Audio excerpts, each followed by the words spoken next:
We've had such a weird experience as well with like Ned's lasting this long. Like, never saw that coming, but it's still such a big part of our lives. And I know you have that with Holes. It's such a strange thing, right? It's cool. Yeah. It's cool. It's dope. Like I'm the Black Harry Potter. You know what I mean? Hey, like I got a role that came from a book that's gonna live no matter what. Yep. Hell yeah. I'm Zero and I'll take it. Yeah. Hell yeah. What was the like audition process? Was that lengthy? Like, what was the moment when you found out? Yeah, I was. So we had to obviously you go to your first audition, then there was a callback, then there was a director's callback, and then there was a screen test day. And the screen test day I'll never forget because it was all the cast names on the wall, and then the actors who were coming in for them. And then, there was X-Ray, there was Zigzag, there was Squid, and then Zero was the last one, and that list was dummy long. Oh. And it was with names I recognized. Oh, yeah. I'm seeing Lil Romeo, I'm seeing Taj Mowry. I'm like, I'm not booking this. No way in hell. But I got to hear, so I'm like, well, here we go. And I only got a chance to do one scene that day, and everyone else got to do like 2 or 3. No. Yeah. So the one scene I got to do was just the scene where Zero and Stanley are talking, and Stanley's trying to tell him like, exactly how to read, like teach him.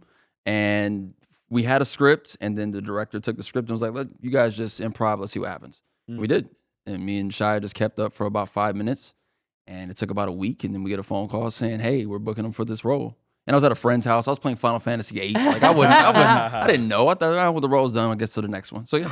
That's Was how it one played of out. those things? I feel like if you're at a chemistry read and you read less scenes than everyone, you're like, oh, it's over. yeah, Oh, it's over. Yeah. No, It's that's over. exactly I'm how I letting it go. felt. I'm Yeah. gonna get in my car and I'm gonna cry, Yep. and then I'm gonna move on. Yeah, Dang. that was my very first chemistry read. I didn't even know, that those things happen. Right. So I'm not sure. I wasn't sure what to expect even walking in the door. But everyone else got to do so many different things. And Yeah, scenes yeah. And, they're Try you stuff, already yeah. know what chemistry reads. They're like, oh, we're gonna put this guy in, and No, switch you it up. can They- go. that's though. enough. Yeah. You can go. Exactly. Like, and action. So I was and cut. All right, let him go. Yeah. That's exactly. how Thanks it for went. coming in. Yep. Yeah, man. That's so cool, man. Yeah, man. So very grateful for it, for sure. Very grateful to have that on the resume. And what desert did you guys shoot that in? Ridgecrest, California. Oh yeah, I've had a flat tire out there. Yeah. Oh. Yeah. You survived to get coming down back there? from Burning Man. That's very Jeepers Creepers of you on that one. It was intense. I was alone. I was deep in the desert on a dirt road, and that's a whole. That's Like a I was whole coming other- down from all these different. That's a Oh whole my other gosh. story, man. I was literally in the desert trying to dig this Oh, van I was out. like, Oh, so you were doing holes. Holy Okay. shit! Holy. It did feel like a prison camp too. Yeah. Yeah, that was intense. But Ridgecrest, they helped me out. They helped me get a tire. Yeah, man. Some Jeepers Creepers people came out and they're like, I had to. I'm The sorry, I one had to. guy with the wings. No, honestly, I felt I was in the position of like weirdness because I was coming back from Burning Man. My nails were painted. I had just tried to dig the car out of the desert for like 10 hours. So I was like Covered a in mess. dirt, I was yeah. wearing like some weird tie overalls. I looked insane. Yeah. And then I'm coming to Ridgecrest, which is like rural California. So you just expect, good old boys with judgment. Good point. And I had to go to their mechanic shop to get a tire, and I was expecting judgment. They were honestly all very friendly, but they were looking at me like I was some kind of his deal? specimen. Yeah. Just like, wow, Yeah. where are you coming from? Ridgecrest was wild, man. We spent 2 months out there. I was a kid, so first thing I bought out there was only a Walmart.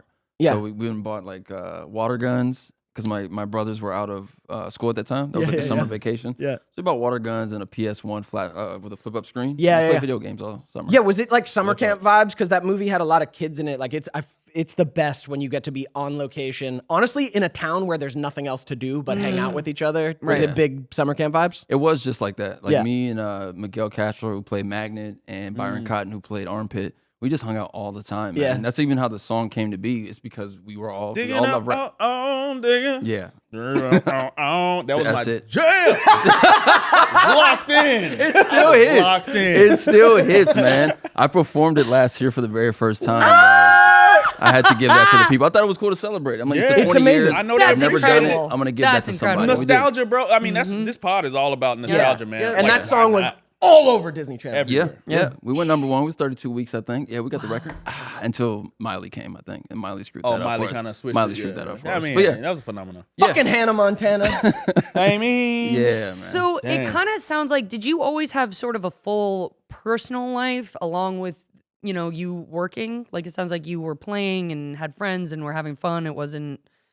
yeah. tumultuous. Yeah, like you were still a kid. Like Daniel, I feel like was still a kid while you were doing Neds. Like you were still into football, you were still doing this, that, and other. You weren't so just locked into the one track of, this business or auditioning, right? Yep, that's exactly how it went. I got to give all the praise to my parents for like not making the business my entire world. Like I continue to play basketball right up the street from here at Poinsettia and Pan Pacific Park. I'm the oldest of my siblings, so me and my brother Kadeem are 3 years apart. So he's literally like my best friend. So all we did was play video games all the time. We continued to play sports. Like my parents kept me very, I wouldn't say sheltered at all. They just let me know, okay, like this is your job, sure, but like you can also be you still. You can be the kid we raised. And I love that, man. Wow. I love that. So all the praise goes to my parents for keeping me very, very grounded very early.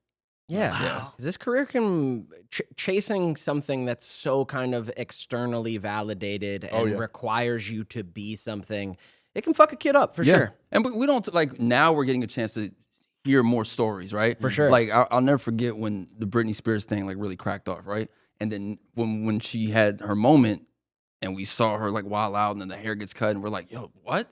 But now that we can understand, everyone can now have it's a lot of responsibility to be putting on someone's young mind this early. Now we can all look at it and be like, oh, okay, now we can sympathize. Yeah. I guess it wasn't like that before though. It's true. No, it was not like that at all. Oh, I would have been. We couldn't have done this pod even 5 years ago. I don't think. It's Hey. a little bit. Yeah, there's a lot of vulnerability in sharing the stories, and the society wasn't really ready to talk about it. Yeah. They were still okay with just going, oh, those crazy actors, here they go again, oh, these liberals. Yeah. It's like, The child actor curse thing, you screw it up, blah, curse. blah. And- Yeah. But it's so nonchalant, like, oh, that's just the way it is. But it's like, wait a minute. At what point do we say we need to protect children a little bit more? Right. And of course, there's been ground, made. Yeah. But I think society's finally shifting to where it's okay to talk about mental health Well, issues that stem from that. Yeah, I feel like it took society starting to talk about mental health issues a lot, and then it took a lot of our peers starting to like open up with their stories. Jeanette McCurdy, Allison Stoner, Amanda Bynes is now back on the scene. Like we have a lot of examples of people who had these careers that you could watch and see how. And it's all around comedy. They're all in comedy. So you watch their career and you go, oh, that's like a happy child actor. And then you get to hear the stories of like not in every case and like certain creators and certain situations you're in. Even with the best experience you could have as a kid actor, it's still a lot to put on a young mind. Like you said, like that pressure of be somebody, be what they want you to be is a lot to put on a young identity. That's in the best case. I had to make this comparison to somebody the other day. I was like, your life went elementary school, middle school, high school, college, and then you got to live your regular life. You maybe had a few boyfriends and girlfriends, and that was life for y'all. While you was in 4th, 5th period, we're on sets, and there's millions of dollars tied to what we have to be able to do and perform at that moment. And what comes with the responsibility of that, being able to protect your brand and protect the brand that is investing in you as that actor. Y'all wasn't worried about this at all because you had middle school and high school, and that's all that mattered to y'all. Yeah, dude. So life ain't the same. You can't compare them. Please do not try to talk to me about comparison in that space because these are the facts that we have had to live with. So that's my take on it.